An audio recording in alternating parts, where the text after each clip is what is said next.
kwa nini upo duniani. Mungu anamtokea Yeremia. Yeremia ameenda kujitambua sasa. Amen. Ile Yeremia 1 pale.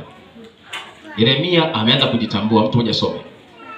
Yeremia 1. Neno la Bwana lilinijia kusema, yes. Kabla sijakuumba katika tumbo. Kabla sijakuumba katika tumbo. Nalikujua. Nalikujua. Na kabla hujatoka tumboni. Na kabla hujatoka tumboni. Nalikutakaza. Nalikutakaza. Nimekuweka kuwa nabii. Nimekuweka kuwa nabii. Wa mataifa. Wa mataifa. Ndipo niliposema. Sikia mara moja. Kwa nini upo? Kwa nini upo? Yeremia anaambiwa kwa nini yupo. Sikiliza. Mimi najua huwa yeye. Na kwa nini mimi nipo. Na wewe pia ujue kwa nini upo. Amen. Nipo duniani, nipo tu. Unaenda unaamka ukichukua nyanya ukapeleka pale nyanya.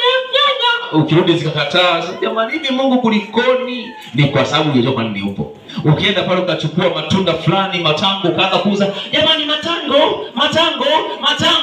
Alafu mwisho siku hajanunuliwa.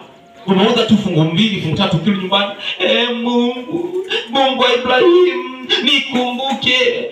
Hali gani? Unaisema hata kwa sababu hujajua kwa nini upo. So, mambo ya kujua muhimu, jua kwa nini upo. Amen. Kwa nini upo? Amen. Yaani upo tu, nipo duniani niteseke, nipo duniani nitumikia watu. Hamna, haupo kuwatumikia watu, wala haupo kuteseka. Pana kuna mpango wa Mungu nyuma ya uwepo wako. Amen. Kuna nini? Kuna kusudi la Mungu nyuma ya uwepo wako, na kwa sababu hujajua, pengine kuna hadithi imekufanya ule ulivyo. Upo duniani kwa sababu hujajua kwa nini upo. Halo, endelea. Bwana. Tazama siwezi. Mungu. Eneo la Biblia, Mungu. Mimi siwezi. Yes. Siwezi kusema. Kwa maana mimi siwezi kusema. Mimi ni mtoto. Kwa maana mimi nini? Ni mtoto. Mimi siwezi kusema kwa sababu ni mtoto mdogo, Lakini Bwana akaniambia. Bwana akaniambia. Usiseme mimi ni mtoto. Usiseme mimi ni mtoto. Maana utakwenda kwa kila mtu. Maana utakwenda kwa kila mtu. Nitakaye kutuma. Kwake. Nawe utasema. Kila neno nitakalokuambia. Usiogope. Kwa sababu ya hao. Maana mimi usiogope kwa sababu ya hao. Maana mimi nipo pamoja nawe. Nikuokoe. Asema Bwana. Unasema huyu. Bwana Yesu asifiwe. Amen. Kwa maana mimi niko pamoja na wewe. Usiogope kwa ajili ya hawa. Usiogope mauti.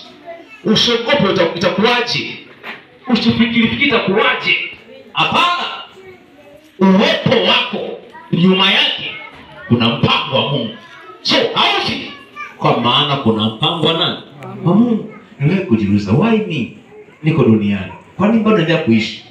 Nikajiangalia kwenye kioo. Nione kwa sababu ya kini Mungu ameona mimi ni mzuri sana, maana amesoti watu wengine wakafa ili mimi ni mzuri nikabaki. Kujiangalia najua niko normal tu. Kweli naona uzuri wangu upo, lakini bado uzuri wangu haumaliziki kwamba unatosheza kwa zidi wengine hata niishi. Hapana, naona wako wengine vinara wananipita. Lakini kwa nini mimi nipo? Kumbe nyuma ya uwepo wangu kuna mpango wa Mungu. Ndio maana nipo. Amen. So, uwepo wako nyuma yake kuna mpango wa nani? Kuna kusudi la Mungu. Na ni kitu muhimu kufahamu kwa nini upo. Haupo ili uwe MTAG. Haupo ili uwe MDLM. Haupo ili uwe MKKG. Wala haupo ili uwe MAGT. Upo kwa sababu ya Mungu. Nayo ni ipi? Nyuma yako kuna mpango ambao Bwana ameuweka. Na kwa sababu hiyo ukifika kule utashangaa hukumu ya kwanza ni kuishi nje ya mpango wa Mungu. Yaani hukumu ya kwanza kabla ya dhambi kuishi nje ya mpango. Maana kuna baadhi ya watu wanakufa kwa sababu uko nje ya mpango wa Mungu. Amen. Kuna baadhi ya watu, makundi mengi yanakufa. Kuna watu wana chakula, kuna watu wana mshahara. Maana wewe ndio tajiri utakiwa waajiri. Sasa uko nje ya mpango wa Mungu, unawaajirije watu hao? Usisahau kusubscribe, like na kubonyeza alama ya kengele. Asante.